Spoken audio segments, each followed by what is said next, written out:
தூய ஆவியே, அன்பின் ஆவியே, துணையாளரே, தேற்றும் தெய்வமே, ஊற்று தண்ணீரே. அன்பானவர்களே, இந்த நாளிலும் நிகழ்ச்சிக்கு நான் உங்களை வாழ்த்தி வரவேற்கிறேன். வேதாகமத்தில் சரித்திரமாய் ஒரு காரியம் சொல்லப்பட்டு இருக்கிறது. நாகமான் என்று ஒரு மனிதனை குறித்து சரித்திரப்படியாக சொல்லுகிறது. அவன் சீரிய ராஜாவினுடைய முக்கியமான ஒரு படை தளபதி. அவன் மிகவும் பிரபலமாக இருந்த ஒரு மனிதன், பராக்கிரமசாலி என்று வேதத்தில் குறிப்பிடப்பட்டுள்ளது. அப்படிப்பட்ட மனிதன், அவன் மிக பெரிய மனிதன். அவன் மூலம் அவனுடைய ராஜாவிற்கு ஏராளமான ஆதாயம் இருந்தாலும் கூட அவனுடைய வாழ்வில் ஒரு குறைவு இருந்தது. அவன் குஷ்டரோகியாய் இருந்தான். அவன் எவ்வளவு சீரோடு சிறப்போடும் இருந்தாலும் கூட அவனுடைய வாழ்வில் ஒரு குறைவு இருந்தது. அவன் குஷ்டரோகியாய் வாழ்ந்து வந்தான். அப்படியாய் வாழ்ந்து வந்த சமயத்துல இஸ்ரவேல் தேசத்துல இருந்து ஒரு சிறு பெண்ணை சிறை பிடித்து அந்த தேசத்திற்கு கொண்டு போகிறார்கள். அந்த சின்ன பெண் அந்த நாகமானுடைய வீட்டிலே பணிக்கு அமர்த்தப்படுகிறார். அவள் தன் எஜமானை கவனிக்கிறார். நல்ல ஒரு கணத்திற்குரிய ஒரு மனிதன்.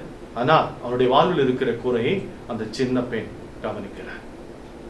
அப்பொழுது அவள் தன் எஜமானியின் மூலம் தன் எஜமானுக்கு ஒரு ஆலோசனை சொல்லுகிறார். என் ஆண்டவர், இஸ்ரவேல் தேசத்திற்கு அவர் கடந்து போவார். ஆனால் இஸ்ரவேல் தேசத்தில் இருக்கிற தீர்க்கதரிசியானவர் இந்த வியாதியை சுகமாக்கி விடுவார் என்று சொல்லி அவர் சொல்லுகிறார். இந்த சிறு பெண்ணுடைய நடக்கை அவர்களுக்கு மிகவும் பிடித்ததா இருந்திருக்க வேண்டும். அவருடைய வாழ்க்கையின் ஒழுங்கு அவர்களை கவர்ந்திருக்க வேண்டும். அந்த சின்ன பெண் சொன்ன வார்த்தையை நம்பி அந்த மனிதன் நாகமான் தன் ராஜாவிடம் கடிதம் வாங்கி கொண்டு அந்த இஸ்ரவேல் தேசத்துக்கு அவன் புறப்படுகிறார். தன் சரீரத்தில் இருக்கிற அந்த வியாதி நீங்கும்படியாய் அந்த தேவ மனிதனை சந்திக்கும்படி அவன் பயணம் பட ஆயத்தமாகிறார். இப்படியாய் அவன் பிரயாணப்பட்டு அந்த தேவ மனிதனாகி எலிசாவின் இடத்துல அவன் கடந்து வருகிறார். அந்த தேவ மனிதனிடத்தில் வந்த உடனே அவன் தன்னுடைய வியாதி நீங்கும்படியாய் தான் வந்திருக்கிறேன் என்பதை அவன் அறிவிக்கிறார். அந்த சூழ்நிலையில கர்த்தருடைய ஊழியக்காரன் அவரிடத்தில் ஒரு ஆலோசனை சொல்லுகிறார். நீ யோர்தான் நதியிலே கடந்து போய் 7 முறை நீ அங்கே முழுகி ஸ்நானம் பண்ணு என்று சொல்லி எலிசா ஒரு ஆலோசனை கொடுக்கிறார். அந்த ஆலோசனையை கேட்ட மாத்திரத்துல நாகமானால் அதை ஏற்றுக்கொள்ள முடியவில்லை. அந்த நாகமான் என்ன நினைக்கிறார்?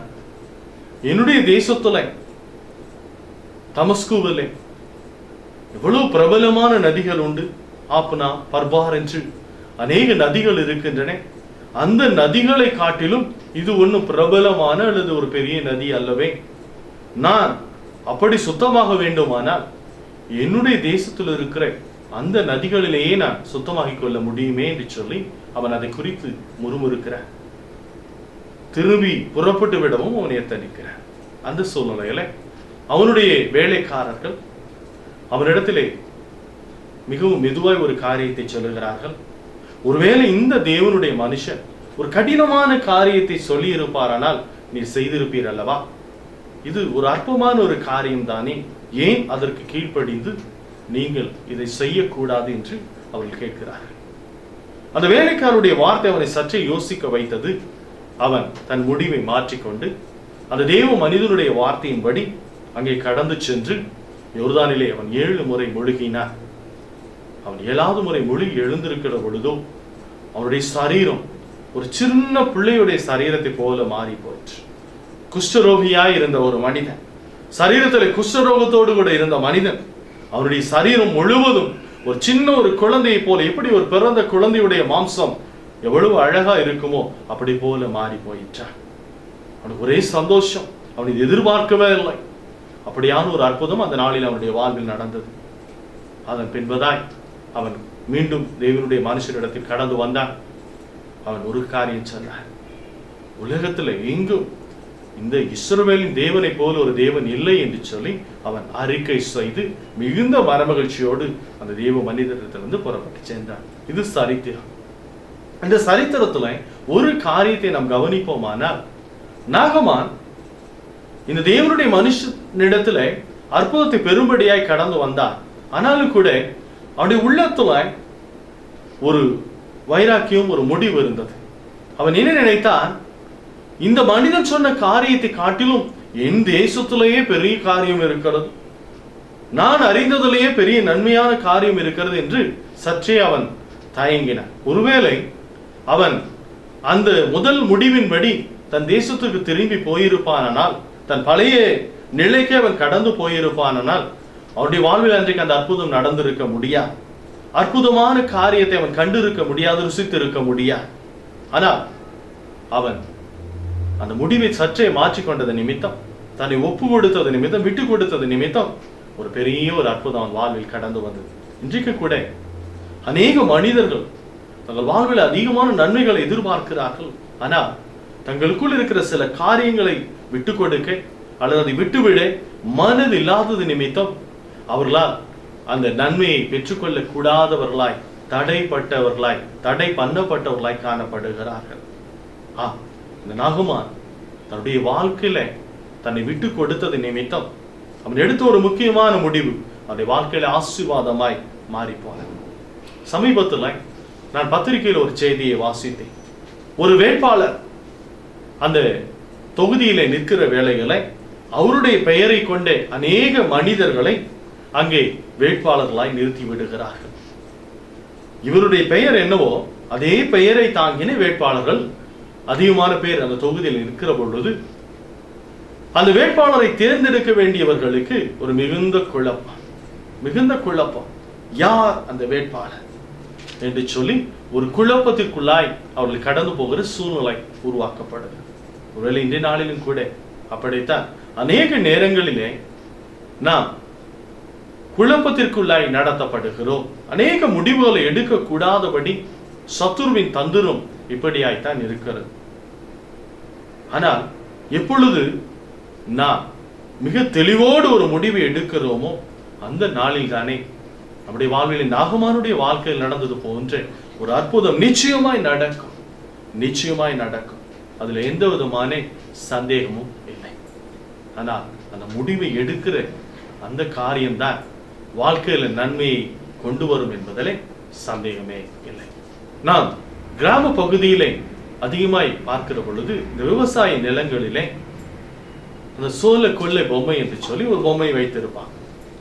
அந்த பொம்மை அங்கே நிறுத்தி வைக்கப்பட்டிருக்கிறது நிமித்தம் அங்கே வருகிற அநேக பறவைகள், தங்கள் தீனியை தேடி வருகிற பறவைகள் என்ன நினைக்கின்றது, அங்கே யாரோ மனிதர்கள் இருக்கிறார்கள், அதனால் நாம் அங்கே போனால் நமக்கு ஆபத்து என்பதாய் அவர்கள் எடுத்துக்கொள்ள வேண்டிய அந்த தீவனத்தை எடுத்துக்கொள்ள கூடாதபடி, அன்றைய நாளின் உணவை அப்படியாய் அவர்கள் எடுத்துக்கொள்ள கூடாதபடி அந்த அச்சத்தின் நிமித்தம் அல்லது தவறான முடிவின் நிமித்தம் அந்த வாய்ப்பை இழந்து போகிற சூழல் உண்டாகிறது.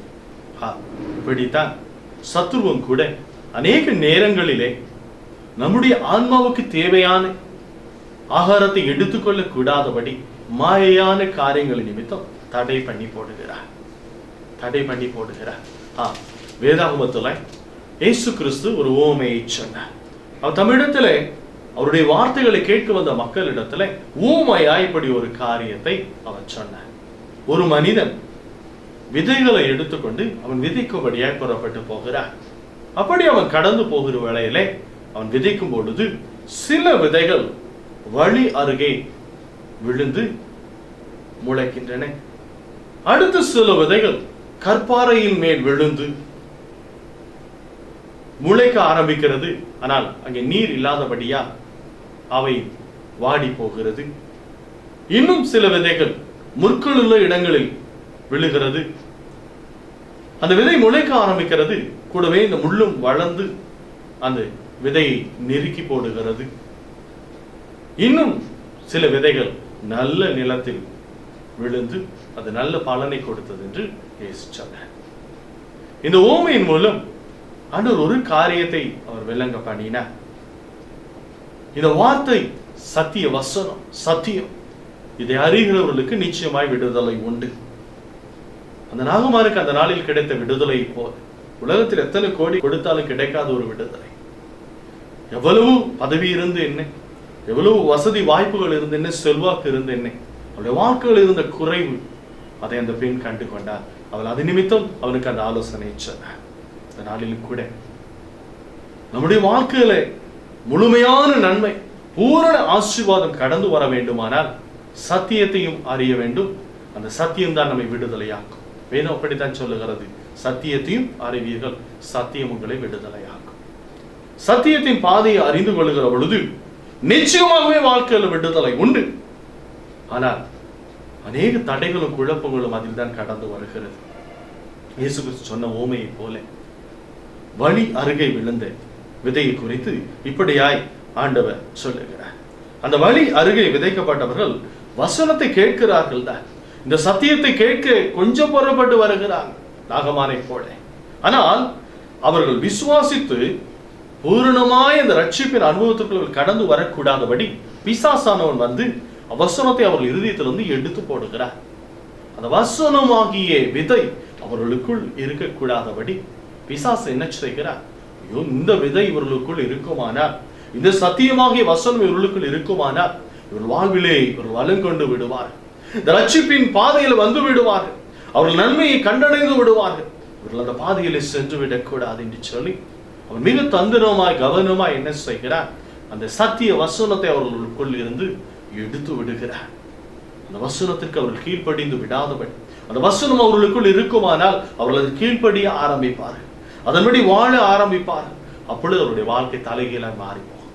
அதனால் ஆரம்பத்திலேயே இந்த வசனம் இவர்களுக்குள் வேர்கொண்டு விடக்கூடாது என்று சொல்லி பிசாசானதை எடுத்து போடுகிறார். அடுத்து கற்பாறையுள்ள இடத்தில் விழுந்த விதை.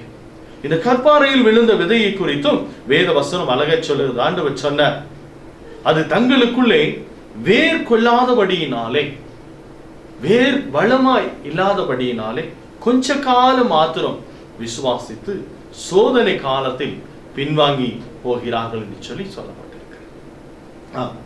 விசுவாசம் வரும், நாகமானை போல வேகமாய் நான் போவேன், நான் இதன் மூலம் நன்மையை பெற்றுக்கொள்வேன் என்ற விசுவாசம் வரும். ஆனால் அங்கே நாம் எதிர்பார்க்கிறதுக்கு மாறான ஒரு முரண்பாடான ஒரு சோதனை வருகிற பொழுது, ஐயோ இது எனக்கு ஆகாது, இது என்னால் தாங்க முடியாது, இது வேண்டாம் என்று சொல்லி ஒரு தவறான முடிவை எடுக்கும்படியான சூழ்நிலையை சத்துருவானவன் உண்டாக்குகிறார். அதைத்தான் இந்த கற்பாறையில் விதைக்கப்பட்ட விதை போன்ற ஒரு நிலையில் இருக்கிறவர்களை, மனிதர்களை ஆண்டவர் குறிப்பிட்டார். விசுவாசம் கொஞ்சம் வரும், ஆனால் நெருக்கத்தின் மத்தியிலோ அந்த விசுவாசம் எடுக்கப்பட்டு போய்விடும். வேர் இல்லாத ஒரு வாழ்க்கை, அந்த சத்தியத்தை வேர்கொள்ள அனுமதிக்காத நிலையில பிசாசு கொடுக்கிற நெருக்கம், பிசாசு கொண்டு வருகிற சோதனை மனிதனுடைய மனதில் மாற்றங்களை கொண்டு வந்து விடுகிறது, சோர்வை கொண்டு வந்து விடுகிறது.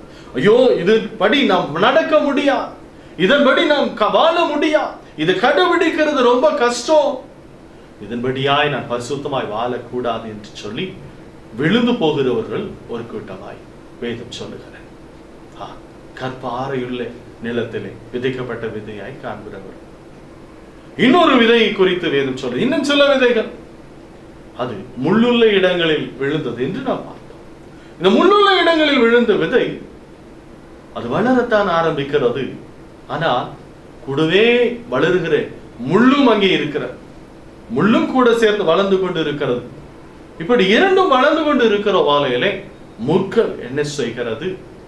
அதிகமாய் வளர்ந்து அந்த விதையை நெருக்கி அது மேற்கொண்டு வளர முடியாதபடி அதை நெருக்குகிறதா. என்ன அந்த முள் என்று நாம் வேதத்திலே பார்ப்போமான, இப்பிரபஞ்சத்துக்குரிய கவலை, பிரபஞ்சத்தில் அநேக கவலை கொடுக்கிற காரியம் இருக்கிறது இந்த உலகத்துல. அது மாத்திரமில்லை, ஐஸ்வர்யம், இது ஒரு புறம் மனிதனை வஞ்சிக்கிறது. ஐஸ்வர்யத்தினாலும் சிற்றின்பங்கள், அநேக காரியங்கள் மனிதனுக்கு இன்பமாய் தோன்றுகிறது. இந்த வேதம் சொல்லுகிற காரியத்தின்படி வாழுகிறதை காட்டிலும் அநேக சிற்றின்பங்கள், அநேக சிற்றின்ப மோகங்கள், இது எனக்கு இன்பமாயிருக்கும், இது எனக்கு மன மகிழ்ச்சியை தரும், இதன் மூலம் நான் பெரிய ஒரு பேரின்பத்தை அடைந்து விடுவேன் என்று இந்த முள்கள் என்ன செய்கிறது? மனிதனை நெருக்கி தந்திரமாய் அவன் மேலும் இந்த சத்திய வசனத்தை தனக்குள் நிலை நிறுத்தி கொள்ளக்கூடாதபடி, அதில் அவன் வளர்ந்து விடாதபடி அது தடை பண்ணுகிறதா இருக்கிறது. இவையெல்லாம் முற்கள் என்று வேதம் குறிப்பிடுகிறது.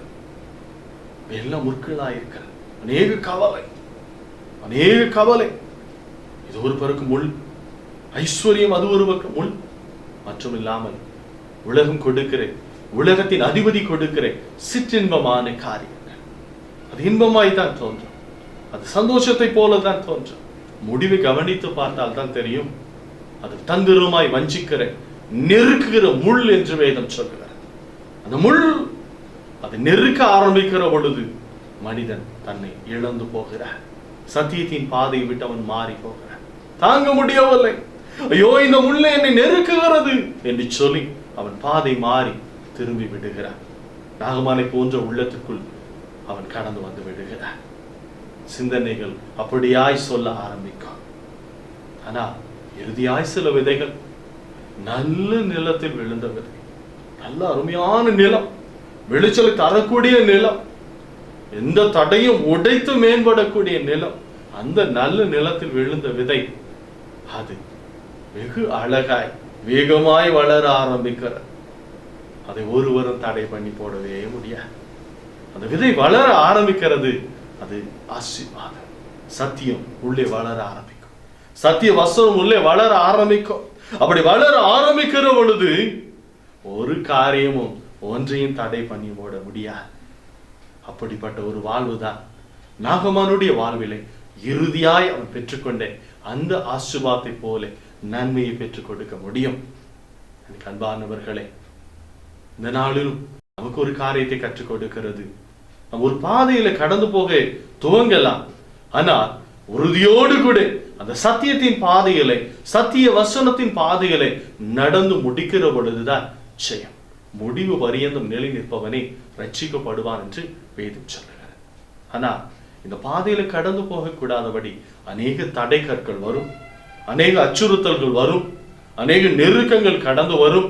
இவை எல்லாவற்றையும் கடந்து அந்த பாதையில நிலை நிற்கிற பொழுதுதான் இந்த வசனமாகிய விதை உள்ளுக்குள் இருந்து வளர வளர வளரதான் நித்தியத்தின் பாதையில நாம் கடந்து போக முடியும். அதே போல நாகமானை போல இடையில் மனம் மாறி பாதை மாறி விடாதபடி அந்த வேலைக்காரனுடைய வார்த்தை அவன் கேட்டு தன்னை ஒப்பு கொடுத்த போது அவருடைய வாழ்வில் மிகுந்த நன்மை உண்டாயிற்று. அப்படித்தான் இந்த வசனத்தின் பாதை, சத்திய வசனத்தின் பாதையிலே, சத்தியத்தின் பாதையிலே முழுமையாய் தன்னை அர்ப்பணித்து உறுதியோடு கூட நடக்க அவருடைய வாழ்க்கையில ஒரு மிகப்பெரிய நன்மை கடந்து வரும். ஒரு குறைவும் ஒரு வாழ்விலே இல்லாத ஒரு நிலையை கர்த்தராகி தேவன் நிச்சயமாய் உண்டாக்குவார். இயேசு கிறிஸ்து அன்புள்ள தெய்வம். இந்த ஜனங்கள் ரட்சிப்பின் பாதையில் நடந்து வர வேண்டுமே என்று சொல்லிதான் இயேசு இந்த ஊமையை சொன்னார். இந்த ஊமையின் மூலம் அந்த ஜனங்களுக்கு அதை விளக்க முற்பட்டார். சத்திய வசனம் தான் வெளிச்சம், சத்திய வசனம் தான் வாழ்க்கையை முற்றிலும் ஜெயத்துக்குள்ளாய் நடத்தி செல்லும். சத்தியத்தையும் அறிவீர்கள், சத்தியம் உங்களை விடுதலையாக்கும். மற்றொரு வசனம் சொல்லுகிறது, குமாரன் உங்களை விடுதலையாக்கினார், மெய்யாகவே விடுதலை ஆவீர்கள். அந்த குமாரனுடைய நாமம் வார்த்தை என்று சொல்லி வேதம் சொல்லுகிறது. அவருடைய பெயரில் ஒன்று வார்த்தை. இந்த வார்த்தையாகிய வசனங்கள் உள்ளுக்குள்ளே செல்ல செல்ல, அதை வாஞ்சியோடு உட்கொள்ள உட்கொள்ள, அந்த உணவை போல பருக பருக கர்த்தருடைய வல்லமை ஒரு மனிதனுக்குள் கடந்து வருகிறது. அவருடைய வாழ்வில் இருக்கிற எல்லா தடைகளும் உடைக்கப்படுகிறது, அந்தகாரத்தின் வல்லமைகள் அகன்று போகிறது. அந்த நிலைக்கு ஒரு மனிதன் கடந்து போக கூடாதபடிதான் பிசாசு அநேக உபாய தந்திரங்களை அவன் வைத்திருக்கிறான்.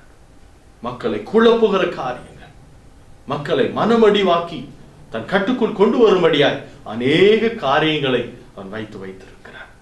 தடைகளை கடந்து அவருடைய சமூகத்தில் காத்திருந்து அவருடைய நன்மையை கிருமையை பெற்றுக்கொள்கிறவருடைய வாழ்வில் தான் பூரண நன்மை கடந்து வர முடியும். பூரண நன்மை கடந்து வர முடியும். நாம பெற்றுக்கொண்ட அற்புதத்தை பாருங்க, எவ்வளவு அருமையான ஒரு அற்புதம்.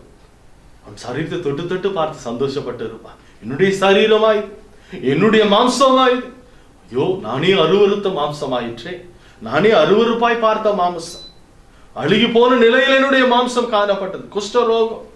ஆனால் இன்றைக்கு ஒரு பிறந்த குழந்தையின் மாம்சத்தை போலல்லவா என்னுடைய சரீரம் மாறிவிட்டு. எவ்வளவு சந்தோஷப்பட்டிருப்பான். எத்தனை அதிகமான சந்தோஷத்தை அவன் அன்றைக்கு உணர்ந்திருப்பான். அந்த சந்தோஷத்தின் பாதை இன்றைக்கு எல்லா மனிதர்களுக்கும் கொடுக்கும்படியாய் தான் இயேசு இந்த பூமியில வந்து தன்னுடைய சரீரத்தை கிழிக்க அவர் ஒப்பு கொடுத்தார்.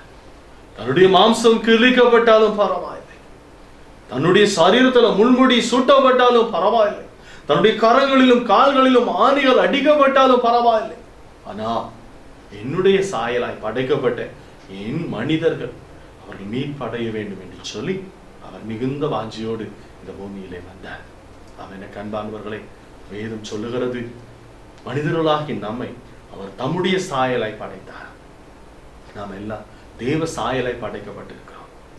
ஒரு தகப்பனுக்கும் தாய்க்கும் ஒரு குழந்தை தன்னுடைய சாயலில் இருக்கிறது என்று சொல்லப்பட்ட இந்த வார்த்தைகளை கேட்கும் பொழுது எவ்வளவு சந்தோஷம். கர்த்தராகிய தேவன் அவர் மனிதனை பார்த்து பார்த்து தன்னுடைய சாயலை அழகாய் படைத்தார்.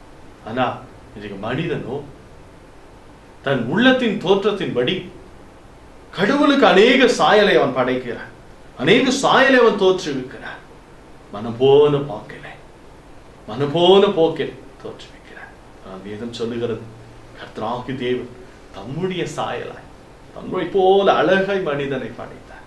அழகான சாயல் அவனுக்கு கொடுத்தார்.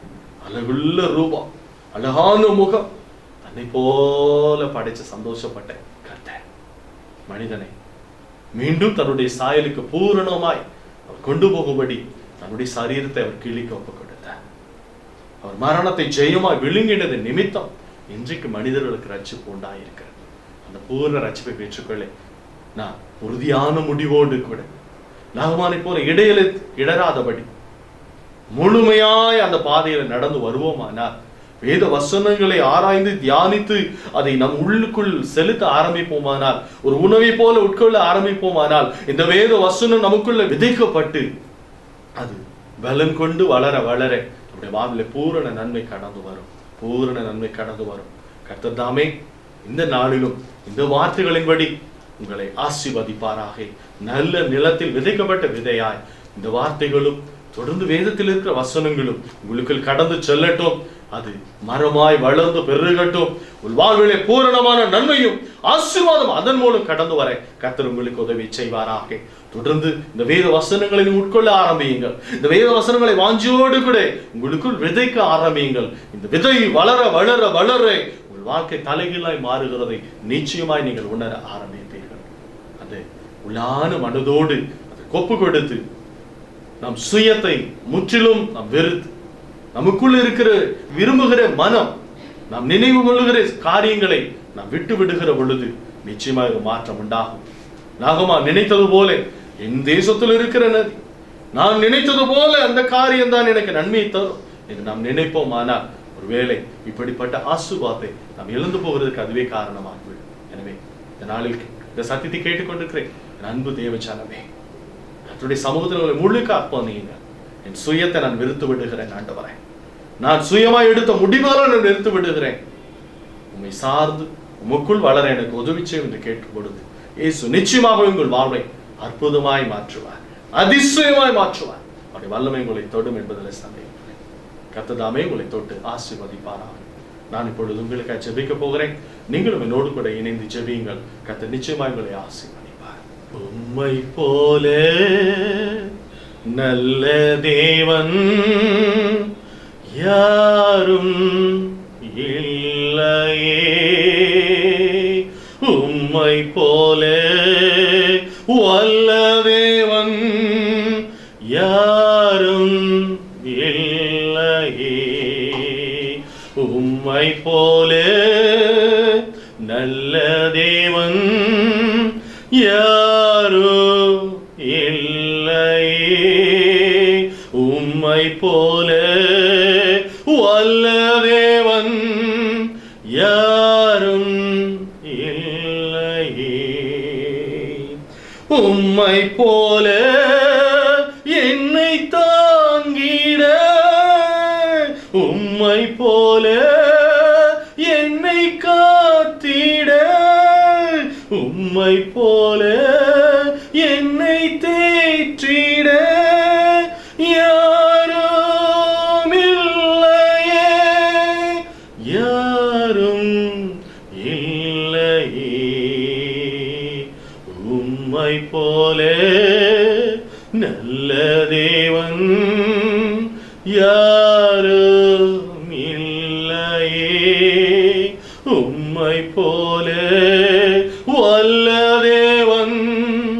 யாரும் இல்லையே. இப்பொழுதும் நான் ஜெபிக்கிற இந்த வேளையிலே நீங்களும் என்னோடு கூட இணைந்து ஜெபியுங்கள்.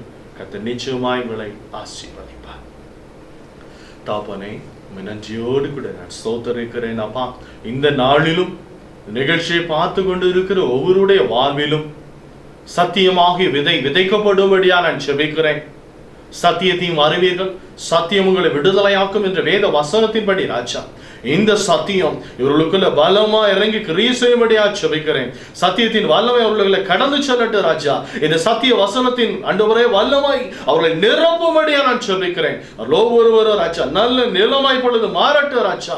நல்ல நிலத்தில் விதைக்கப்பட்ட விதையா இந்த வசனமாகிய ஆண்டவரே விதை அவர் உள்ளத்துல விதைக்கப்படட்டு ராஜா. இந்த சத்திய வசனம் தொடர்ந்து அவர்கள் உள்ளத்துல பலமாய் இறங்கி கிரியை செய்யட்டும். சத்திய வசனத்தின் வல்லமை அவர்கள் சரீரங்களில் பலமா இறங்கட்டும். அவர் குடும்பத்தில் பலமா இறங்கட்டும். அவர்களுக்குள்ள ஆண்டவரே புதிய நன்மைகள் கடந்து வரட்டும் ராஜா. அன்றைக்கு நாகமானுடைய வாழ்வில் அற்புதம் செய்த கர்த்தர் இந்த நாளிலும் இந்த நிகழ்ச்சியை பார்த்து கொண்டு இருக்கிறேன். ஒவ்வொருடைய வாழ்விலும் நன்மை உண்டாகும்படியாக ஜெபிக்கிறேன். அவர்கள் எதிர்பார்த்திருக்கிற நன்மைகள் கடந்து வரட்டும் ராஜா. அவர்கள் இந்த நிகழ்ச்சியை பார்க்கிற வேளையில் தானே, எந்த வேளையில் இந்த நிகழ்ச்சி அவர்கள் பார்த்தாலும் அப்பொழுது நம்முடைய வல்லமை கடந்து வரட்டும் ராஜா. கர்த்தருடைய சுகமளிக்கிற வல்லமை கடந்து வரட்டும். அவர்கள் வாழ்வில் அற்புதம் செய்கிற வல்லமை கடந்து வரட்டும் ராஜா. கடந்து வரட்டும். நீ பெரிய காரியங்கள் அவர்கள் வாழ்விலை செய்யும். நாகமானுக்கு அற்புதம் செய்தது போல இவர்கள் வாழ்வில் ஒரு அற்புதம் நடக்கட்டும். மேலான நன்மை ஆசீர்வாதம் கடந்து வரட்டும். இயேசு கிறிஸ்துவின் நாமத்தினாலே, இயேசு கிறிஸ்துவின் ரத்தத்தின் வல்லமையினாலே இவர்களுக்குள் இப்பொழுது ஒரு புதிய வல்லமை கடந்து வரட்டும் ராஜா. புதிய நன்மை ஆசீர்வாதம் கடந்து வரட்டும். அவர் வெட்கப்பட்ட காலங்கள் போதும், வேதனை அடைந்த காலங்கள் போதும், கண்ணீர் சிந்தின நாட்கள் போதும் ராஜா. புதிய நன்மையை புதிய ஆசீர்வாதம் இப்பொழுதே அவர்கள் வாழ்வில் கடந்து வரட்டும். அவர்கள் குடும்பங்களில் கடந்து வரட்டும். சமாதானம் அவர்கள் வாழ்விலே நிலைத்திருக்கட்டும் ராஜா. சத்திய வசனத்தின் மூலம் அவர் வாழ்விலே புதிய நன்மை கிருபை கடந்து வரட்டும். அது நீடித்து நிலைத்திருக்கட்டும். வளர்ந்து மரமாய் வளர்ந்து ராஜா கனி கொடுக்கிற ஒரு வாழ்வை கர்த்தர் அவர்களுக்கு கட்டளையிட்டுக் கொண்டு ராஜா. நாகமானை போல இடையில இடராதபடி முழு உறுதியோடு கூட நம்முடைய வசனமாகிய விதையை தொடர்ந்து அவர்கள் தங்களுக்குள்ளே உட்கொள்ள நிலைத்து நின்று நன்மையை பெற்றுக்கொள்ள கர்த்தர் உதவி செய்வீராக. நம்முடைய நாமத்தினால் அவர்களை வாழ்த்தி ஆசீர்வதிக்கிறேன். அந்த ஆசீர்வாதம் அவர்கள் தலையின் மேல் தங்கட்டு ராஜா. இயேசுவின் நாமத்தில் பிதாவே, ஆமென், ஆமென். எப்பொழுதும் கர்த்தர் உங்களை ஆசீர்வதித்திருக்கிறார். தொடர்ந்து நீங்கள் வசனத்தை உட்கொள்ளுங்கள். கர்த்தர் உங்களை தொடர்ந்து ஆசீர்வாதம் வழி நடத்துவார். ஆமென், ஆமென்.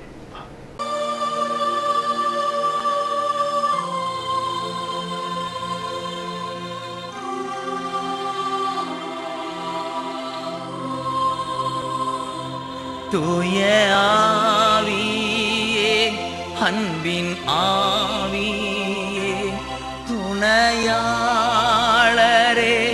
தேற்றும் தெய்வமே, ஊற்று தண்ணீர்